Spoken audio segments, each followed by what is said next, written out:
Good afternoon and welcome to the daily news analysis by Civil Service Institute, Pala. Let's look at the top stories. Global alarm rises as Greenland and Iceland hit by record heat waves. First image of sun's turbulent south pole surfaces. And today we also have a segment on species in news, where we will look at an animal called Eurasian otter. Also, we have places in news from today's newspaper, two important places, and also an important personality associated with Indian freedom struggle. Here, you can also see an image exactly 50 years ago, on June 12, 1975, the ruling by Justice Jagmohan Lal Sinha of Allahabad High Court set aside Indira Gandhi's 1971 election, triggering a chain of events that led to the imposition of emergency. So this picture is a reminiscence of our emergency period. This verdict actually was the immediate cause for the then Prime Minister to launch national emergency. So let's go to the news in detail. This article is from today's Hindu. It talks about a global alarm as ice melts in Greenland and Iceland, which was hit by a record heat wave.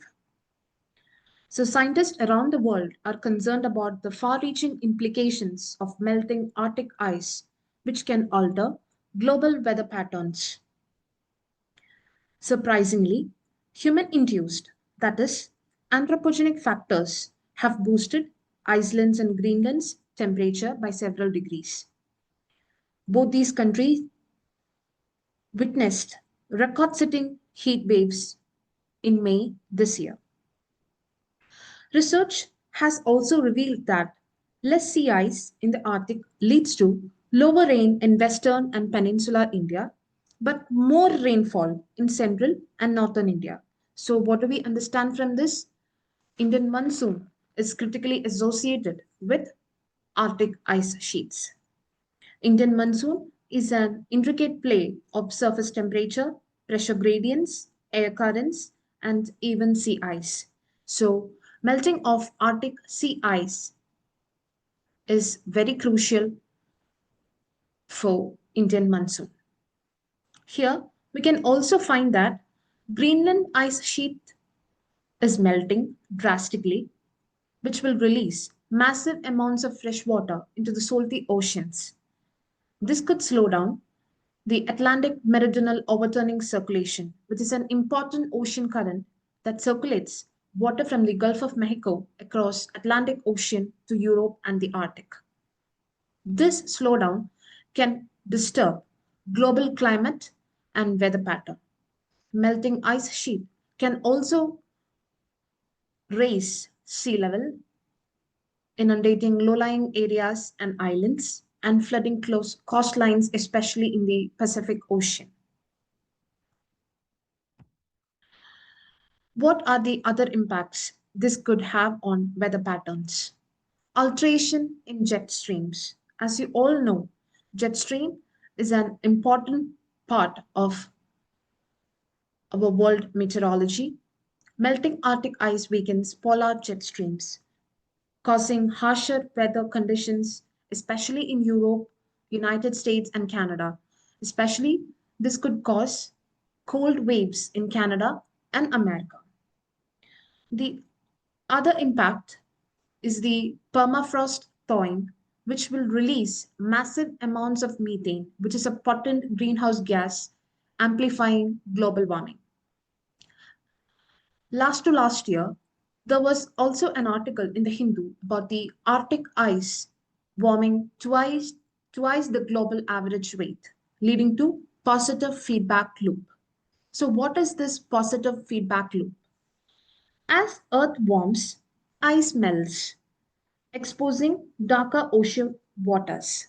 This darker surface absorbs more solar radiation, leading to further warming and more ice melt, creating a vicious cycle. So this is positive feedback loop. This could disrupt ocean circulation. As we have already seen, Atlantic meridional overturning circulation could weaken the Gulf Stream, impacting the northern hemisphere. Also, biodiversity changes. This could affect both marine and terrestrial ecosystems, creating extreme temperature events. This could also cause a decline or dwindling population of polar bears, seals, walruses, and penguins. But surprisingly, this could also give us some economic opportunities, like the proposed Northern Sea Route reduces the distance between Europe and Asia compared to the Suez Canal. So this is an opportunity for us which will reduce time for travel, and also this could reduce money spent on logistics. This could also enable us to access rare earth minerals in these areas. The race to extract rare earth minerals have already begun in the Arctic Council. Moving to the next news, a sneak peek into the sun's south pole. Here you can see an image of sun's south pole. This is taken by the robotic Solar Orbiter spacecraft. This is the first ever image obtained of sun's south pole, which could be very useful for our scientists in understanding our host star, including its magnetic field, its 11-year cycle of activity, that is the solar cycle, the solar wind, coronal mass ejections, solar flares, etc. Now, Robotic Solar Orbiter is a collaboration, is a joint venture of both European Space Agency and NASA. It was launched from Florida in 2020. The spacecraft observed both the poles, first the South Pole and then the North Pole. The orbiter is gathering information about the sun's magnetic field, solar cycle, and solar wind. So let's see what is this solar wind. Solar wind is the high-speed flow of particles emanating from the sun's outermost atmosphere called corona. The sun is a hot ball of electrically charged gas that generates a powerful magnetic field which flips from north to south, south to north, and back again every 11 years, which is called the solar cycle.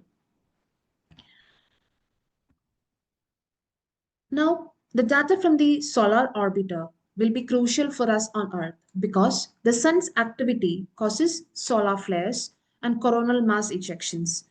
And these solar flares and coronal mass ejections can result in the blackouts of radio communication, destabilizing our power grids, and also causing sensational auroras. Moving on to the next news. Here, you can see an image of an animal which is called Eurasian otter. Unfortunately, this animal was feared extinct in the Kashmir Valley, but recently it was sighted again in the Lidar River in Kashmir. It was once an integral part of Kashmir's aquatic ecosystem. It's locally known as 𝗲𝗲𝗏. For the last 3 decades, it was not spotted in the water bodies of the valley at all. So, sighting of this animal has enthused wildlife activists. So let's see the IUCN status of Eurasian otter. The IUCN status is near threatened. It's a carnivorous mammal that feeds on fish and other aquatic fauna. It shows heightened activity during mornings and evenings. So what are animals which have heightened activity during mornings and evenings called? They are called crepuscular animals. What are crepuscular animals? Crepuscular animals are animals that show heightened activity during mornings and evenings. Otters can swim close to 10 km in an hour and can remain submerged in water. So, why were these animals gone extinct in Kashmir? The reason behind that is water pollution due to overuse of pesticides and also hunting of this mammal for fur. Once these Eurasian otters were substantially found in the 𝗗𝗃𝗃𝗃 National Park. So please do comment below what is the speciality of 𝗗𝗃𝗃𝗃 National Park and what is the key species found in 𝗗𝗃𝗃𝗃 National Park. It's your homework for the day. Please do comment below what is the key species found in 𝗗𝗃𝗃𝗃 National Park. Moving on to the places in news. Here we'll be discussing about two important locations that was mentioned in the newspaper today. One is Khartoum, which is the capital of Sudan.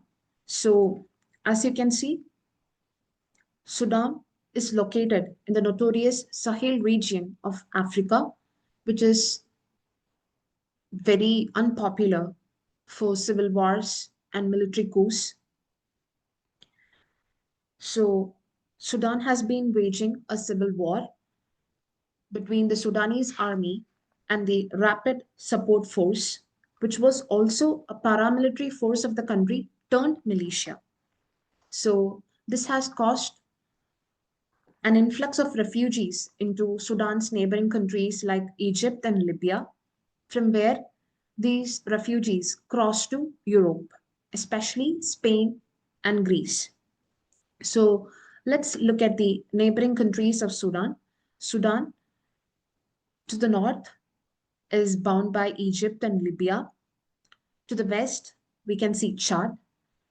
And to the southwest, we have Central African Republic. And to the south, we have South Sudan. To the east, we have countries like Eritrea and Ethiopia. Moving on to the eastern Karen state of Myanmar. Myanmar, our neighboring country, is also seeing and have unrest for the past 2-3 years. Myanmar has been in a turmoil kind situation, and the war is going on between military and the opposition forces. Here, in today's newspaper, it was written, military and the opposition forces are fighting fiercely to capture 50-kilometer highway situated in the eastern Karen state, which gives them access to Thailand border crossing. So here is the Karen state. You can see to the northern side, we have the Kachin state, which was asked in previous year UPSC Prelims exam. So please locate these places in your atlas.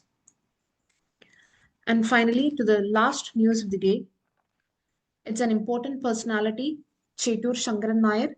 He's the only stalwart from Kerala to have presided over the INC, and he was the third Indian appointed to Viceroy's Executive Council, which he resigned in protest against the Jallianwala Bagh massacre. Also, he is the author of the magnum opus Gandhi and Anarchy, in which he has questioned Gandhi's non-cooperation movement vehemently. He was a staunch critic of Gandhi. With this, we wind up today's session. I hope it was helpful to you. Please do comment your valuable suggestions. Please do practice MCQs in our Telegram channel, and please subscribe our channel for further updates. Thank you. Have a nice day.